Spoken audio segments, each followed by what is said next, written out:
let's talk about Craigslisting. What I'm going to do is I'm going to explain to you how to use Craigslist when you're a musician. Number one, let's talk about safety. If you've heard anything about Craigslist, it's probably been negative. And yeah, a lot of terrible shit happens because of Craigslist. People have been raped, beaten, murdered, robbed, all of these things doing Craigslist deals.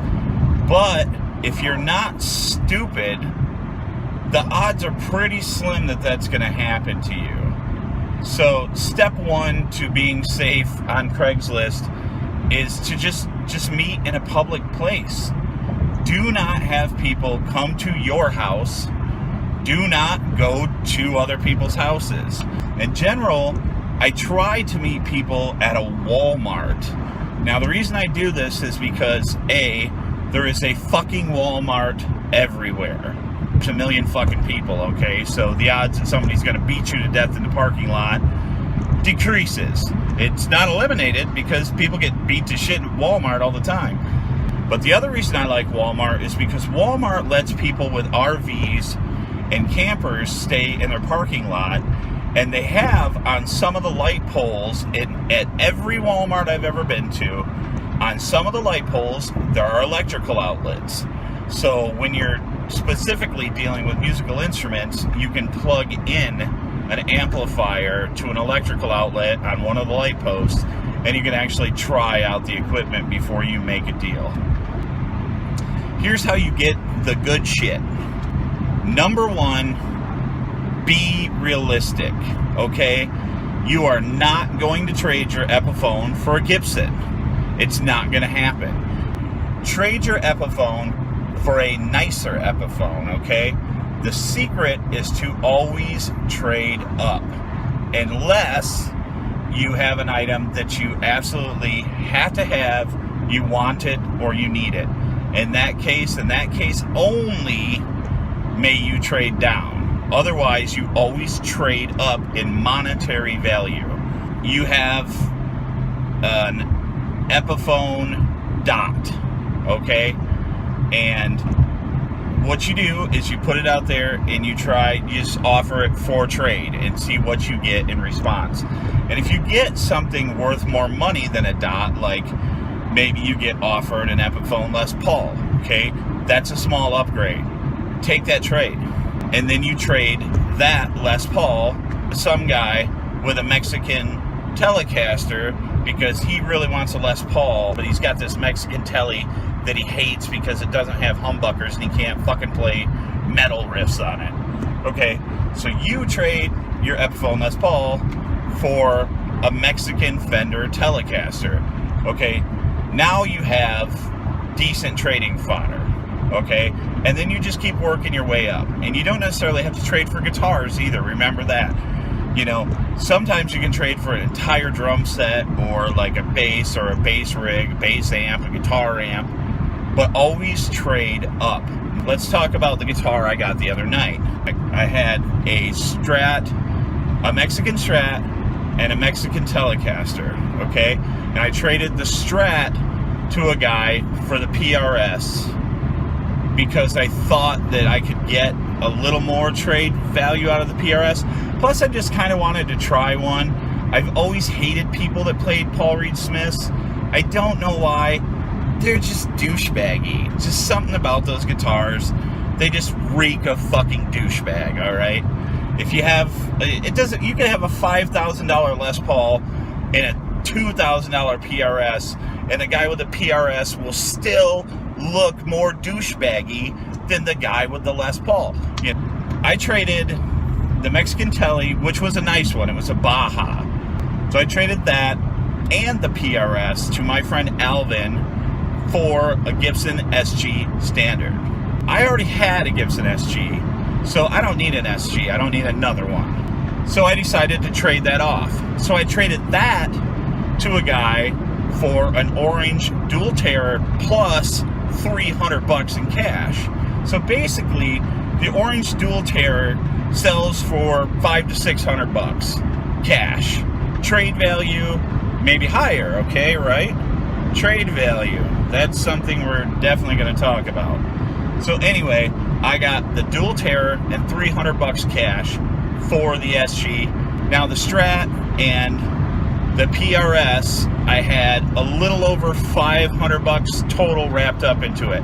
So I'm already up like around $300 right now. I've traded up $300. So I'm always searching Fender, I'm always searching Jazzmaster, I'm always searching Jaguar. Just because offsets are always a good trade.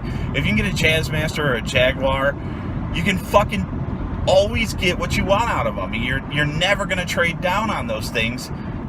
So I'm perusing Craigslist, and I see that Jaguar that I ended up with in Lansing. The guy lives in Howell, but he posted the ad in Lansing, and he was looking for cash because he had bills due or something, but he said trades considered.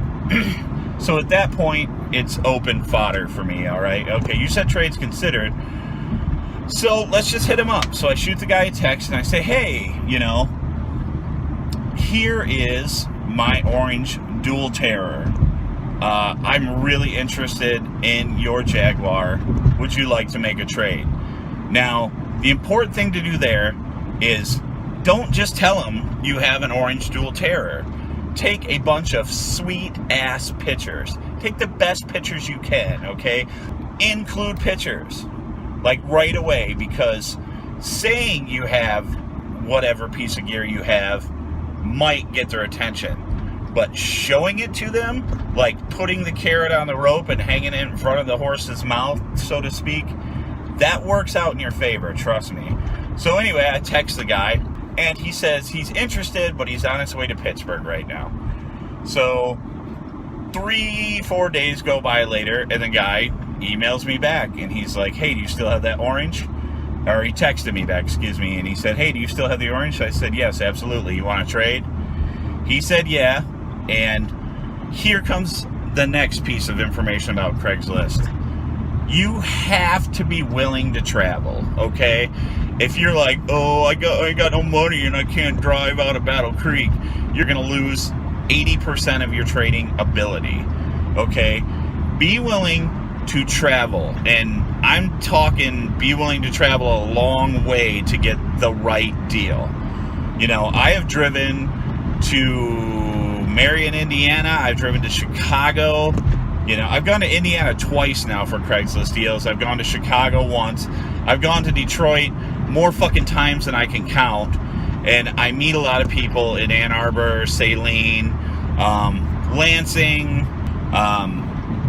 But anyway, so you have to be willing to travel. You really do. That doesn't mean that you have to travel all the way. Fucking make sure you get the guy to agree to travel halfway. And, you know, maybe I didn't tell you this, but maybe you live in Battle Creek, but they don't know that, okay? So maybe you say, I live in Kalamazoo. So that puts you 20, 30 miles more east. So maybe they can, you know, meet you a little closer to your place. So that comes in handy too. So I drive to Lansing to meet this dude, and here comes the next step. Don't be a dick, even if they're being a dick, because this dude, like, he was coming from Howell, which is nowhere near as far away from Lansing as Battle Creek, so I did the vast majority of the driving. And this fucking guy was so super fucking late to this trade that I was honestly afraid that he was going to bail on me, and that I just literally drove all the way to Lansing for fucking nothing.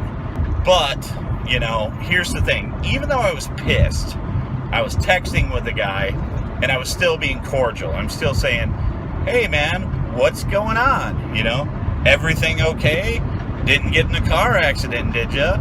You know, and the weather was shitty, and his excuse was he was in a downpour and he was going 30 miles per hour. And the weather was shitty, so I'm giving him the benefit of the doubt. But either way, he was still super duper late. But what I could have done is I could have been like, yo, where the fuck are you at? You know, hey man, I've been fucking sitting here for an hour and a half waiting for your ass. What the fuck is going on?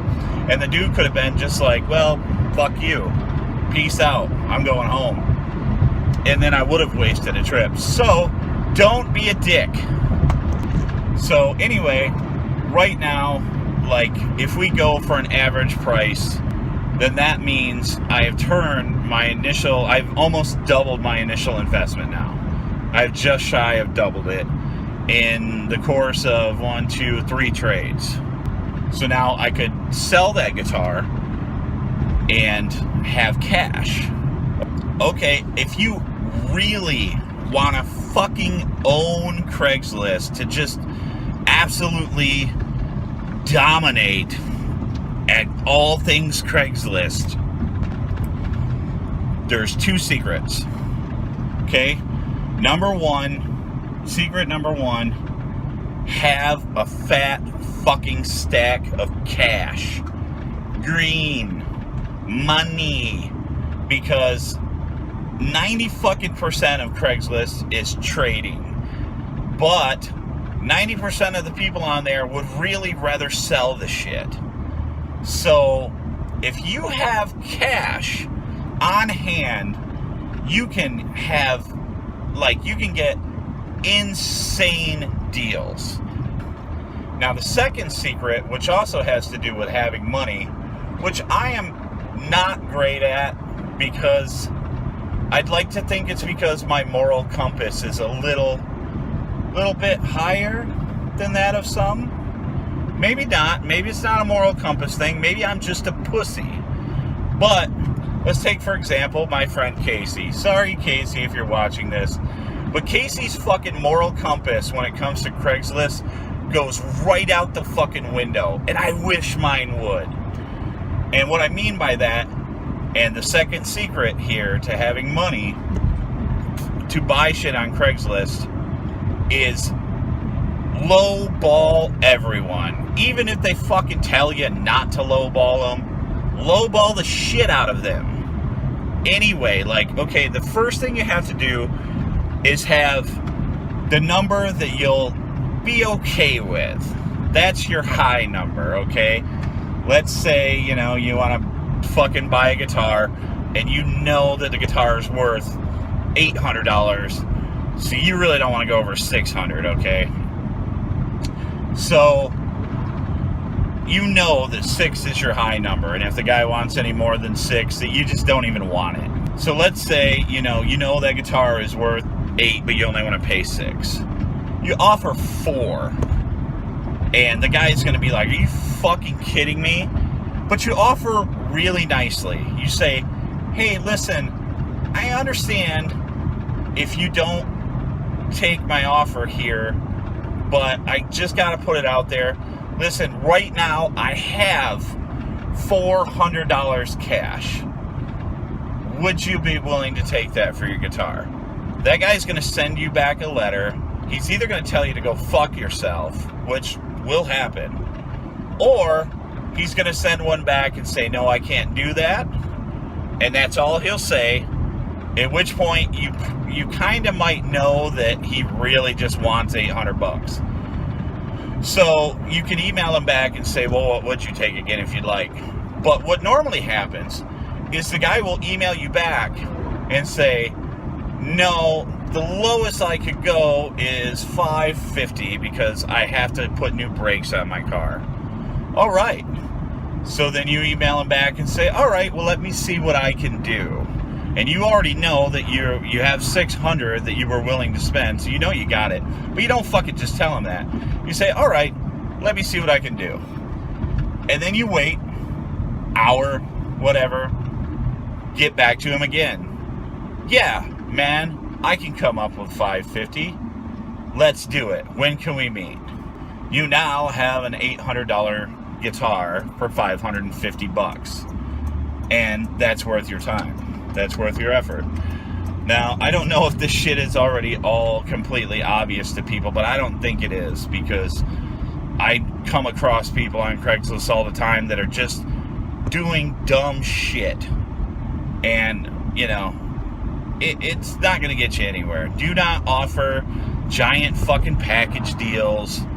Do not offer your 3 shitty guitars for 1 nice guitar, because nobody wants to go through the fucking effort of getting rid of your 3 shitty guitars.